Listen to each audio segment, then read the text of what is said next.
ஓம் சாய்ராம். என் அன்பு குழந்தையே, ஷீரடியில் இருந்து உனக்காக ஆசீர்வதித்து உதியை அனுப்பி உள்ளேன். ஆம் செல்லமே, இதை நீ தொட்ட நேரத்தில் திருப்பம் கிடைக்கும். தருவதை தட்டி விட்டு சென்று விடாதே. ஆம் செல்லமே, உன்னை கஷ்டப்படுத்துவேன் என்று நீ நினைக்கிறாயா? உனக்காக எல்லா கஷ்டங்களையும் நான் தாங்கிக் கொள்வேன். சில நேரங்களில் என் பிள்ளையை நினைத்து எனக்கு பயமாக இருக்கிறது. உன் வாழ்க்கையில் நீ இவ்வளவு மெல்லிய நூலை போன்று இருக்கிறாய். சின்னதளவில் கீறல் பட்டால் மனதளவில் உடைந்து போகிறாய். அப்போது உன் மனதில் தேவையில்லாத சிந்தனைகளும் எண்ணங்களும் எழுவதால் நிம்மதி இல்லை என்று புலம்புகிறாய். உன் மனதை என்னிடம் விட்டுவிட்டாய் தானே? அதனால் நீ எதற்கும் பயப்பட வேண்டாம். சில நேரம் உன் சாயப்பா நல்லதுதான் செய்வேன் என்று உறுதியில் இருக்கிறாய், அப்படித்தானே? சில விஷயங்களில் அந்த உறுதியை மறைத்து மறந்து போகிறாய். அன்பு என்பது என் பிள்ளை கொடுக்கும் பரிசு. அதை நீ எனக்கு தினந்தோறும் கொடுக்கின்றாய், இன்னும் கொடுப்பாய். நான் சாயப்பா சொன்னதைத்தான் கேட்பேன் என்று நீ கூறும்போது எனக்குள் ஆனந்தம் ஏற்படும் அளவை சொல்ல வார்த்தைகள் இல்லை. அதே சமயம் உன்னை சுற்றி இருப்பவர்கள் மீதும் உன் நம்பிக்கை இருப்பதனால் அவர்கள் சொல்லுக்கும் நீ செவி கொடுக்கிறாய். யாருக்கு எதை தர வேண்டும், எப்படி தர வேண்டும் என்பது இந்த சாயப்பாக்கு மட்டும்தான் தெரியும்.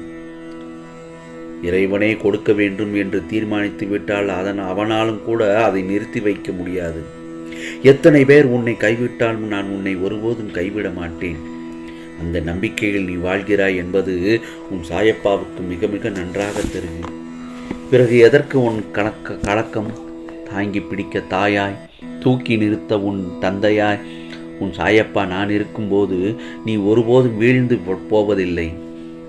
உலகில் என்ன நடக்கிறது என்று புரியவில்லை. அனைத்தும் அறிந்தவன் நீயே. தீயை வினையை அழித்து நன்மை தருவாய் என்று சாயப்பாவிடம் தினமும் வேண்டுகிறாய் அல்லவா? நாட்கள் நகர்ந்தாலும் உனக்கு நடக்க வேண்டியது கண்டிப்பாக நடந்தே தீரும். காலங்கள் கடந்தாலும் நீ விரும்பிய காரியத்தை கண்டிப்பாக செய்து தருவேன் உன் சாயப்பா. நான் என்றும் உனக்கு துணையாகத்தான் இருப்பேன். நீ செய்வது சரியா தவறா என்று நினைக்காதே. என் மேல் பாரத்தை போட்டு செய்யும் அனைத்தும் சரியே. அப்படி அது தவறு என்றால் நான் ஏதாவது ஒரு வழியில் நான் நிச்சயமாக அதை தடுத்து நிறுத்துவேன். ஆகவே எத்தனை துன்பம் வந்தாலும் நடப்பதெல்லாம் நன்மைக்கே என்று இந்த சாயப்பாவின் மேல் நம்பிக்கை வை. உனக்காக நான் இருக்கிறேன் என் செல்லமே. நீ வருத்தப்படாதே. உன் கர்மாக்களையும் பாவங்களையும் அனுபவித்து விட்டு உன்னை விடுதலை செய்கிறார்கள். நீ இழந்து போனதையும் தொலைந்து போனதையும் அறிந்திருக்கிறேன். உன்னுடைய உழைப்பை பிறர் உரிந்த போதும் உன்னுடைய உழைப்பின் பயனை பிறர் அனுபவித்து விட்டு உன்னை அவமானப்படுத்தும் போதும் வருத்தப்பட்டு விடாதே என் செல்லமே. ஏனென்றால் அவர்கள் உன்னுடைய கர்மாக்களையும் பாவங்களையும் அனுபவித்து விட்டு உன்னை விடுதலை செய்கிறார்கள். அதுதான் உண்மை. நீ இழந்து போனதையும் தொலைந்து போனதையும் நான் நன்கு அறிவேன். நான் மௌனமாக இருப்பதற்கு காரணம் அவை உனக்கு நன்மை விளைவிக்கும் என்பதால் தான். பிற்காலத்தில் நீ பெரும் பலனோடும் வட்டியோடும் ஆசீர்வாதத்தோடும் மீண்டும் உன்னிடமே அவையெல்லாம் உன்னிடம் வந்து சேர்ந்துவிடும். ஆகவே உன் வேண்டுதல் எல்லாம் கேட்கப்பட்டது. நீ பொறுமையாக இரு என் செல்லமே. நன்மைகள் என்பது காற்று போலத்தான். நாம் ஒருவருக்கு நன்மை செய்தால் அது நிறைய பேருக்கு வாழ்க்கைக்கு விடிவெள்ளியாய் இருக்கும். அது தரும் மன நிம்மதியும் நிறைவும் தான் நிரந்தரம். அதை முதலில் புரிந்து கொள். நம்பிக்கை வைத்து செயல்படு. கவலைப்படாதே. உன் சாயப்பா நான் உன்னோடு தான் இருக்கிறேன். நீ எடுத்து வைக்கும் ஒவ்வொரு அடியும் இனி நல்ல அடியாகத்தான் இருக்கும். இனி அது உன் வாழ்க்கையின் உச்சத்திற்கு கொண்டு செல்லும் என் செல்லமே. ஏனென்றால் உனக்காக உன் சாயப்பா ஷீரடியிலிருந்து உதியை உனக்காக அனுப்பி உள்ளேன். ஆம் செல்லமே, அந்த உதியை நீ பூசிய நேரத்தில் உனக்கான எல்லா கஷ்டங்களும் உடல் நோய்களும் நிவர்த்தி ஆகிவிடும். ஆம், நான் மேலும் ஒன்று சொல்லட்டுமா உனக்கு? ஏன் உனக்கு இவ்வளவு கோபம்? ஆம் செல்லமே, கோபத்தால் எதை சாதித்தாய்? கோபத்தால் உனக்கு நன்மையும் நல்ல பேரும் கிட்டியதா? கிடைக்கவே கிடைக்காது. கோபத்தால் இன்று உன் மனதிற்கு நெருக்கமானவர்கள் கூட எப்பொழுதும் தொலைவில் இருப்பதை போன்று உணர்கிறாய் என்றால் அதற்கு காரணம் நீதான். உன் கோபம்தான் காரணம். என் மீதும் நீ கோபப்படுகிறாய். உன்னுடன் தான் இருக்கிறேன். ஆனால் நீயோ நான் உன்னை நிர்கதியாக விட்டுவிட்டேன் என்று புலம்புகிறாய். அப்படி புலம்ப வேண்டாம். ஏனென்றால் உன்னிடம் நிறைய நல்ல குணங்கள் உள்ளது என் செல்லமே. ஆனால் அதை உன் கோபம் ஒன்றே முன்னின்று மறக்கச் செய்கிறது. எல்லோரிடத்திலும் தன்மையாக பேசு. கஷ்டம் வழி யாருக்குத்தான் இல்லை? ஒருவர் உனக்கு கஷ்டத்தை ஏற்படுத்த நினைத்தால் அதை நீ அனுபவிக்கிறாய் என்றால் ஒன்று கர்ம வினைதான் காரணம், இன்னொன்று நான் அனுமதிக்காமல் அவை உன்னிடம் வராது.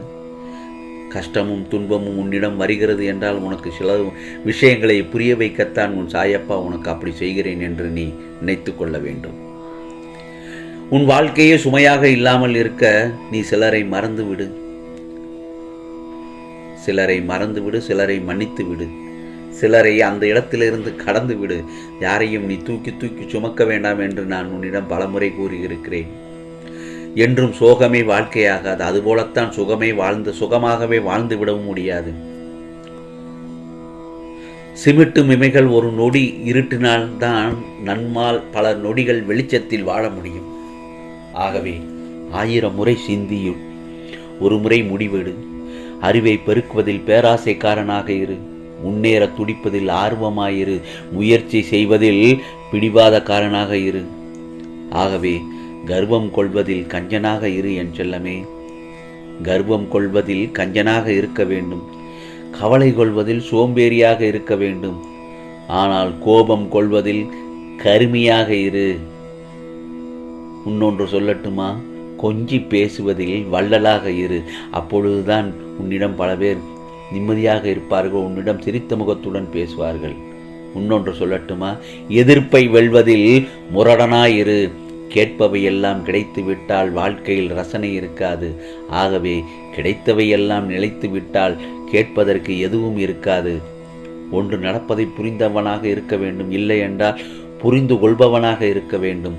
இந்த இரண்டில் ஒன்றும் இல்லாதவன் வாழ்வில் வெற்றி பெறுவது கடினம்தான். ஆகவே இந்த சாயப்பாவின் வார்த்தைகள் மீது நம்பிக்கை வைத்து செயல்படு. வாழ்க்கையின் உயர்ந்த நிலையை அடைவாய்.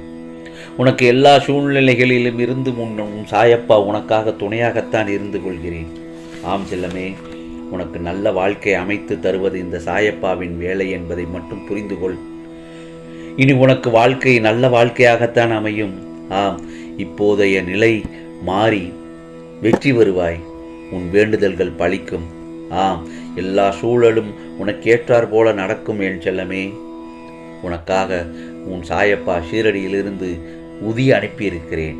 ஆம், அதை தொட்ட நேரத்தில் உனக்கானது எல்லாம் நல்லதாகத்தான் நடக்கும். ஆம், நல்லதே நடக்கும், நல்லதே நடக்கும். ஓம் சாய்ராம், ஓம் சாய்ராம். ராம்ஜி அருள் கிடைக்கட்டும்.